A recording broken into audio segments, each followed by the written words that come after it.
passionate performance coach, motivational speaker, business strategist, and a top sales professional. Brian, man, welcome to the Growth Stack Drive podcast, my friend. What's up, brother? Happy to be here, and thanks for the opportunity to be with you and your audience, man. Man, hey, take a minute, Brian, and tell our people a little bit about who you are and what you've got going on right now, man. Yeah, so I want everybody to just pause for 1 second, close your eyes. And I want you to imagine walking out of a store after a successful shopping trip, heading to your car and turning your head to see a truck barreling 40 miles an hour right at you with no time to react. That's where this portion of my story begins. My mom, my brother, and I went to the closest Walmart to get a 1-inch paintbrush.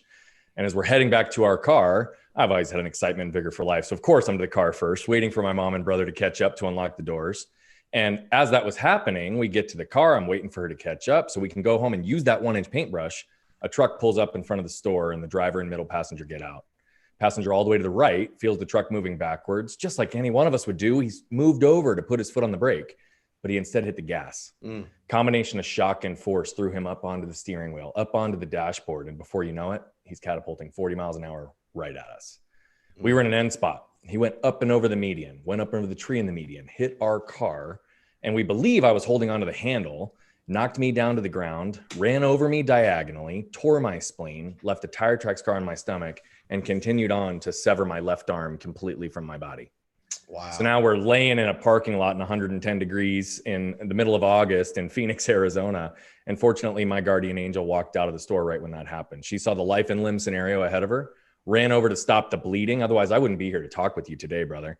And also simultaneously recognized that if she didn't get some innocent bystanders to run inside, grab a cooler, fill it with ice to have my arm on ice within minutes, I might be sitting here today with no arm. And so the reality of it is there's a whole lot more to unpack with that. And I'm sure a lot of the individuals were not expecting it to go there today. And yes, I have a unique story. But what I've realized is that what's important for all of us is that we pause and become aware of the lessons we can extract from our stories, and then become intentional with how do we apply them into our lives. So there's 2 primary lessons that I extracted from this. One was pretty immediate, and the other one kind of sizzled for a number of years until it really had full impact. The first is I learned not to get stuck by what had happened to me, but get moved by what I could do with it. And the second, I was in a fog for a lot of those years right after this experience, right? Unceasing medical treatments, physical therapy, surgeries, but my parents certainly were not. And so what I witnessed is the amount of time, energy, hours that they sacrificed of their own personal comfort to strengthen me. So whether it was intentional or not, what they really did was they ingrained in me a habit and a way of living. You see, they taught me to embrace pain, to avoid suffering. And when done right, you also gain freedom. And so it's not only this unique strategy that helped me overcome this injury, but it's also how my business partners and I built our last business from nothing to over 15 million in the span of a decade, and how I've helped hundreds of individuals and organizations become more aware, more intentional, and more of who they already are. So that's a little bit about me, brother. And you kind of gave me my intro. So that's what I'm doing today. I'm focusing on helping other people apply this concept and get better themselves. Yeah. Talk to me about, because it's amazing, Brian, as entrepreneurs, both of us are entrepreneurs. I've been in the real estate business for 25 years, half in real estate. I've been half in full-time vocational ministry, pastoring plenty of churches. I love the concept of embracing pain to avoid suffering. Because most of us, we run away from pain. Like if we see it in the future, we're like, hell no, I'm not going there. I run away. Well, unfortunately, you didn't have that opportunity. Talk to me about where that embrace pain to avoid suffering. How was that birthed in you walking through that season of your life? Yeah. So like I said, that one wasn't realized until far later, frankly. And so I think that what I witnessed was my parents applying that concept, and I had no choice. I mean, I'm a 7, 8, 9, 10-year-old, right? I'm kind of going along the path of recovery that they give me. It really wasn't until years later where I really understood the power of that concept. And it was when I was 20 and I rebroke my arm snowboarding. I almost lost it again. It was a compound fracture, went 10 months with it hanging by my side. And that is when a lot of the experiences of my past, of my childhood that I thought were deeply ingrained in me, frankly, came to the surface.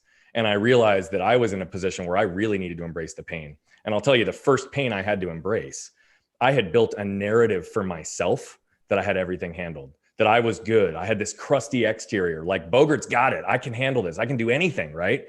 And oh, by the way, I spouted that narrative so effectively that the world believed it. So now all of a sudden I'm in one of the most vulnerable places of my life as a 20-year-old, living in a state away from my family with people who didn't have the support system around me, having to figure out how to recover, get myself back on track. And nobody was there for me, not because they didn't love me, not because I didn't have great friends, but because they believed the narrative that I created. And I didn't have the ability to be strong enough to be vulnerable in that moment to recognize that I needed to ask for help.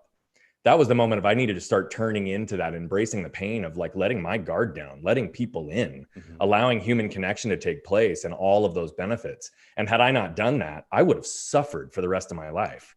But what you said is critical, right? The world tells us to reduce, eliminate, or avoid pain. How many commercials do we see about painkillers and chronic pain and all these issues? And like, we can numb it, right? We can numb it with formal medication. We can numb it with alcohol. We can numb it with a whole variety of other things. But the reality of it is until we learn to turn into it and embrace it as a pathway to our success, it's just going to develop into suffering. Pain teaches us so many things. So I'm on this journey. You may not be aware, I'm on this journey the last 10 months. My goal was to lose 66 pounds. I'm down about 45, 46. Oh, congrats, man. Thank you, my friend. And part of it, dude, is I'm on the spin bike almost 5 days a week, 6 days. If I'm not playing, I hooped this morning. If I'm not playing basketball, I'm on a bike for about 45 minutes an hour at 15, 16. Dude, it's pain. Like and then chest and tries, leg day, it's those things are difficult. You're exactly right. But you have to go into and almost look for the pain to be able to grow into mature.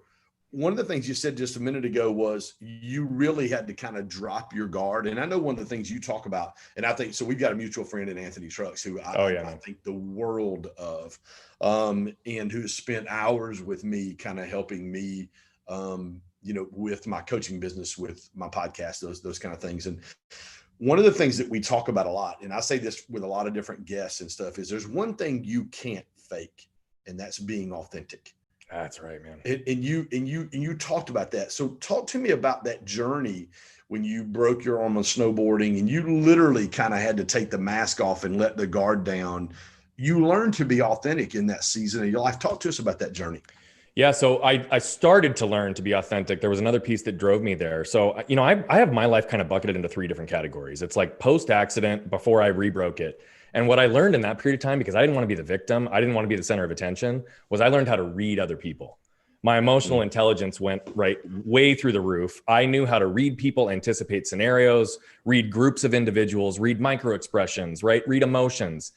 But I guarded myself completely from it, right? So I told you I created this narrative for myself. So I was really good at reading other people, but I didn't let anybody else in, right? So what that period started to realize for me was, cool, I can read other people, but if I don't have the ability to be vulnerable and authentic and let people in, then there's really no human connection, right? So that next period of my life really was solely focused on how do I take the emotional intelligence and conditioning from that first period of really being able to understand people, and how do I lead with vulnerability to allow me to get even deeper with other people, for both myself, but also for them.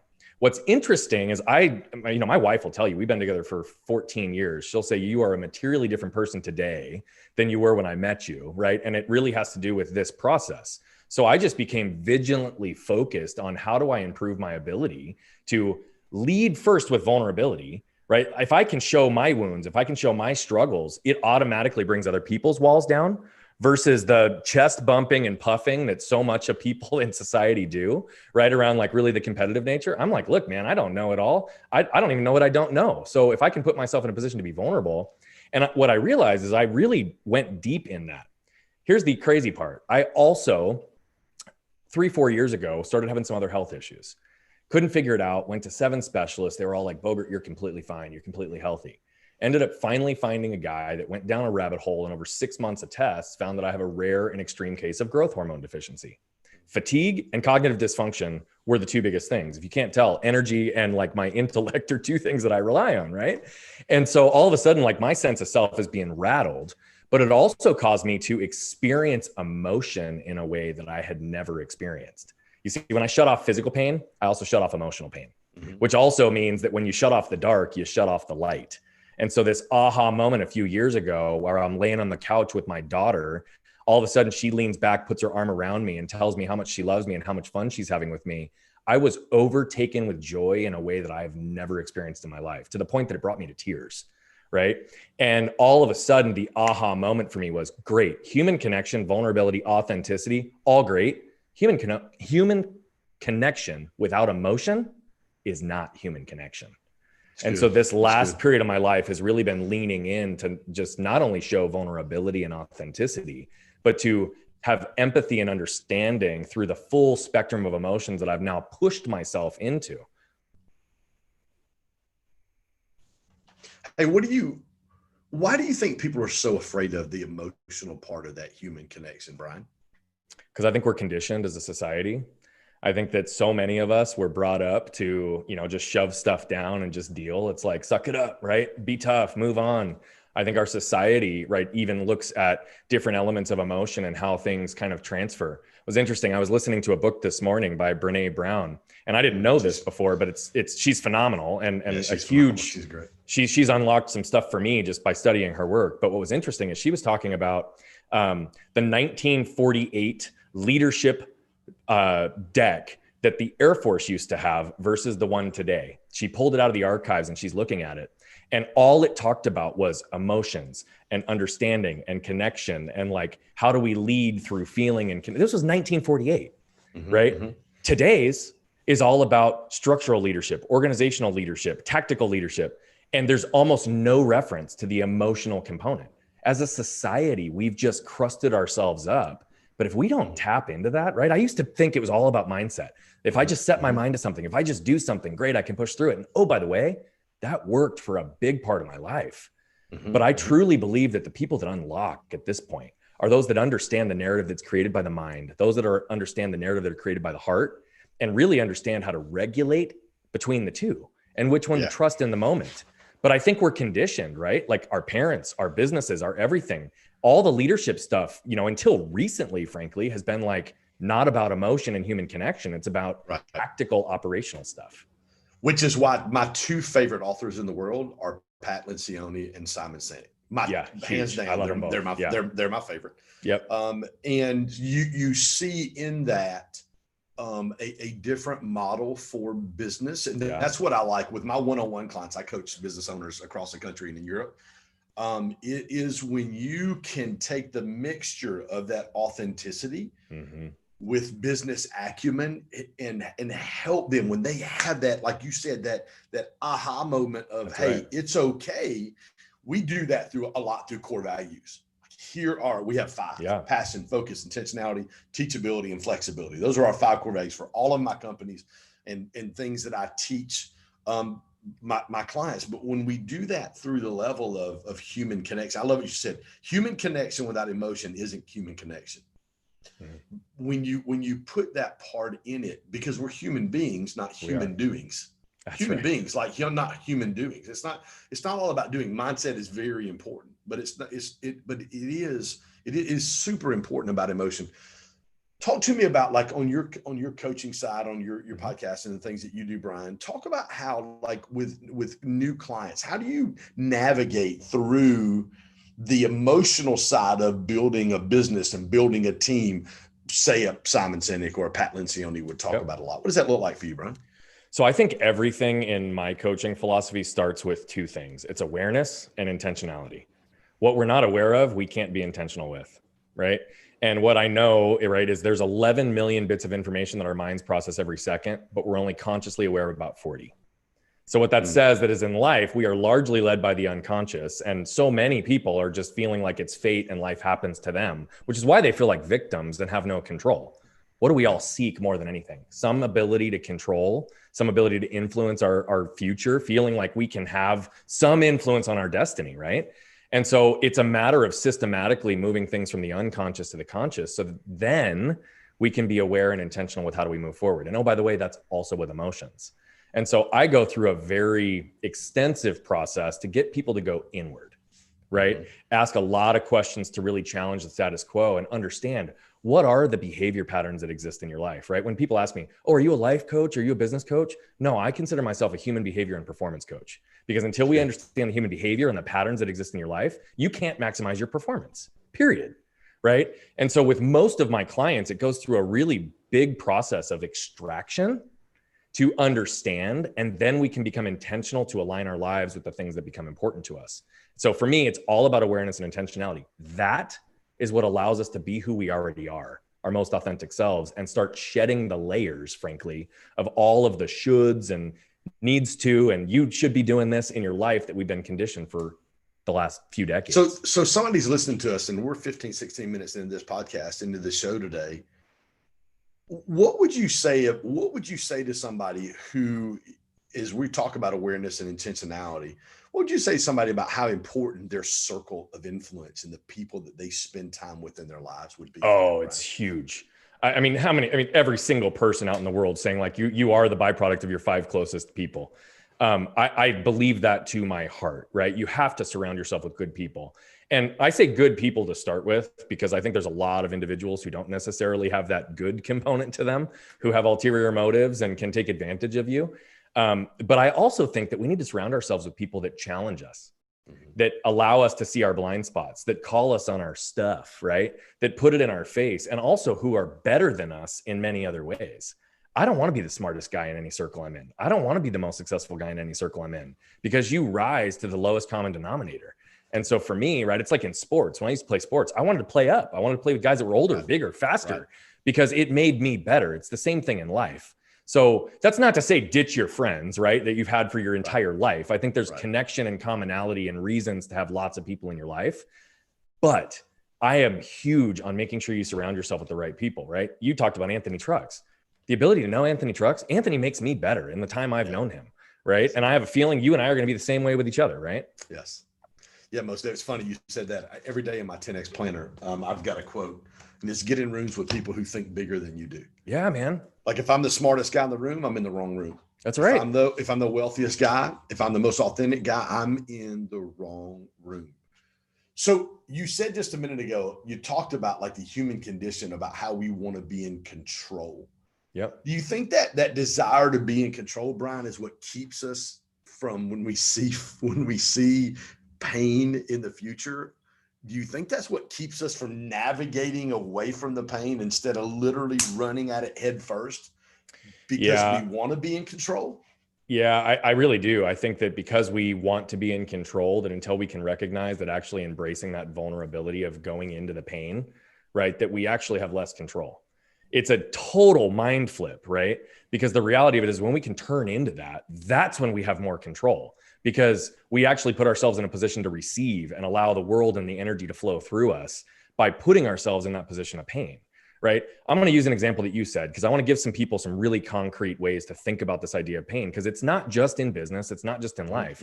You talked about your health journey, right? You embrace the pain of getting on your cycle bike however many days a week, I'm assuming 5 or 6 days a week, right? To avoid the suffering of aches and pains of a sedentary lifestyle and being overweight, not having the energy and intellect and mental acuity that you desire, right? You embrace the pain on a daily basis of doing what's necessary to lead and be authentic and vulnerable with your folks to avoid the suffering of a lack of culture and ability to grow as an organization and people to grow, right?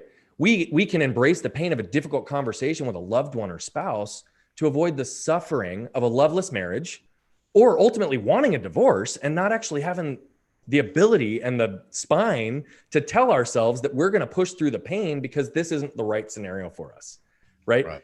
Endings are necessary. Pain is necessary to give us the perspective to point us at what's important. And that's something that we have to honor on a daily basis. You said endings are necessary. I don't know if you've read Necessary Endings by Henry Cloud, but he's also one of my amazing book. And again, another one of my favorite authors. You and I, dude, we've got tons in common. I know, we just met about 20 minutes ago. So we talked about relationships and how important relationships were, Brian. And you brought up necessarily ending relationships, the Henry Cloud book. So how do people, if they find themselves in a circle, how do they begin to not necessarily leave that circle, but begin to seek out relationships with people that really will help them get to another level. Yeah. So I think with relationships, it's not always cut and dry. Right. And I think it's easy. We could look at relationships as transactions, but they're not. And so let's just start with that and be honest with the fact that if there's somebody that's in your life that has meaning in your life, that has memories and intent, even if they're not the person that's going to push you to the next level, I'm not necessarily sure that it's just cut them out because they're not serving you at the moment. Right. That's not how we operate. That said, I think you can have multiple circles of people in your life, multiple spheres of influence. And so you might have your buddies that you grew up with, and you might be the most successful guy in that group. That doesn't mean you ditch that group. But Here's what I believe. If I can put myself in a position of discomfort to put myself in those other rooms, I can also bring them along with me. Yes. Right. And so people who have meaning in my life, I don't leave them behind. I find a way to elevate, empower, and bring them along on whatever momentum I'm creating in life. But I think it's a matter of embracing the pain, frankly, of realizing that where you're at and the patterns that have gotten you to where you are not going to be the same things necessarily that get you to where you want to be. So you have to find those people that help fill those voids, help you grow, help you learn, and push you to the next level. You just have to, right? Anthony's one of those guys. I connected with him. He's pushing me, right? Yeah, most definitely. One of the first, I never forget this. I'm going to date myself. 20 some odd years ago, late 90s, I'm sitting on my riding lawnmower cutting grass with my Walkman, my cassette tapes. Oh yeah. John Maxwell. I'm listening to one of John Maxwell's tapes, and he shared a story about 60 Minutes. And the majority of the climbers from Mount Everest that die, that perish on the way down. And he talked about the reason for the majority of them perishing on the way down is because they had already summited, and they had no desire to take someone else to experience what they had experienced. And he just talked about, and you said it just a minute ago, if you've got a group of friends, don't necessarily just cut them out of your life, but what can I do to help them take that journey with me? Talk about the power of being able to help people experience some wins and some highs, and maybe even like with you in your story, maybe even embrace some pain so they can avoid a good amount of suffering in their life. Yeah. I think there's almost no greater joy or no greater fulfillment than having other people's wins become your wins. Yes. I get great joy and satisfaction about removing the suffering for others, which really is about bringing clarity, conviction, connection into their life so that they can embrace the pains on a daily basis. It's not easy. I mean, honestly, for you to do that as a leader, you're embracing the pain to do that, because you have to potentially jeopardize the trusted level set relationship that you have to try to challenge that person, whether or not they're ready for it. And so it takes tact, right? Sometimes it's an art, sometimes it's a science. And I think that comes to us and our need to have a high level of emotional intelligence to understand for someone that's close to us, right? When do they need a hug and a pull along versus a kick in the ass, right? Because there is a big difference. And I think people respond differently. So to me, that's what got me into the coaching field, frankly, is I just get so much joy out of building other people and other organizations. And the more I've done it and you start to see those light bulbs go off, I mean, man, there's no better joy or fulfillment. What's interesting is COVID brought to light a very interesting opportunity for me. Some of my best buddies, my non-Greek brotherhood from college, we haven't talked in 15 plus years. And all of a sudden with COVID, there's now a small cohort of 5 of us that have been connected that are doing just what you talked about, right? There was one guy that was just feeling stuck and not really moving himself forward. And now he's walking and swimming almost on a daily basis, getting himself in a better position. Since that time, he's gotten a bigger job with more money, more responsibility. He's challenging himself. And it's a small trusted group where we can wrap each other with love. We can also kick each other in the ass to make sure that we're kind of moving along. After 15 years of lack of connection, we are reconnected and pushing each other to the next level. So let me ask you a question, because on my online coaching, I actually did a weekend. We just finished like a 12-week online coaching, like a 3-month online coaching thing a few weeks ago. But one of those sessions, we talked about the power of mentorship and accountability. Is my accountability group. So if somebody's sitting there listening to us today, they're like, dude, I don't have a group like that. How did you guys get that group together? What did that look like, Brian? Yeah. So that particular group was literally one buddy reaching out and just saying, hey man, we're all feeling isolated in this time. And, loneliness is one of those things that can manifest as fatigue and lack of ability to move forward. And so he just took the initiative, frankly, and embraced the pain of not talking to a few of us for a number of years and reached out to a whole bunch of us and got us together. And that's where that started. But to your point, start a group. 15 years ago, right, when I was building my career and starting to actually go into this world, I wanted to surround myself with better people. We created our own accountability group. I went out and found a number of people that were top of their field, that were contacts of mine, whether it be in financial planning or commercial real estate or nonprofit, right, or marketing and advertising. And there was 5 or 6 of us that we put around the table, and we met once a month to talk about life, challenges, struggles, and push each other and hold each other accountable. So if you say you don't have one, go form one. Find the people that you need to fill your gaps with, that want to push you, and go ask them, hey, I want to get better. I want to get better with you. How do we do this? Can we just get together for lunch and we can bring in a couple other people and just make sure that we put some structure to this so we're constantly moving forward? And the thing is people think, like, they see my accountability group that I'm in. Well, you're talking about it. I'm thinking about Kristen Gomez. I'm thinking about Devin Bullard. I'm thinking about John Kerry George. I'm thinking about the guys that are in my group. But people don't understand it's work. Mm-hmm. It's work. You have to put in work to maintain that level of accountability. And then the word I think you mentioned it earlier that I love is community. It really is. Again, we're human beings, not human doings. We thrive greater in an arena of community than we do separated out on an island by ourselves. Hey, Brian, tell everybody, what's the best way to connect with you? What have you got going on right now? Any projects or anything that we need to know about? Yep. So one of the best places is my website. So brianbogert.com. Obviously, anybody who's watching on LinkedIn or any of the social streams, all of that stuff's connected there. And then some of these concepts really just are about getting clear, right? So I do have a free offer for everybody. Go to nolimitsprelude.com. It is a summary of the coaching philosophies, what we're doing in our group coaching, our self-led coaching, our one-to-one coaching. And it literally brings it all down so that you understand, how do I really focus on what are the elements of my life I need to get clear on so that I can be my most authentic self and be aware and intentional and embrace the pain in everything I do. Brian, man, I appreciate you being our guest today. Phenomenal stuff. Embrace pain to avoid suffering. I think if every single one of us got up out of bed every day and literally looked at so one of the things we talk about with my real estate team every morning, we did it this morning. What are the things you don't like to do? Yes. And one-on-one, and attack that first. That's the pain, brother. When you look at your calendar every day and you see this list, what are you like?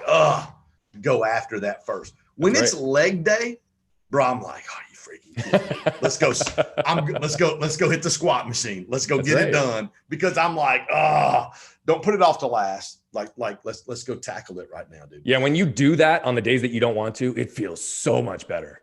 Dude, when you're done, you walk out of the gym with your freaking shit. You feel like Anthony Trucks.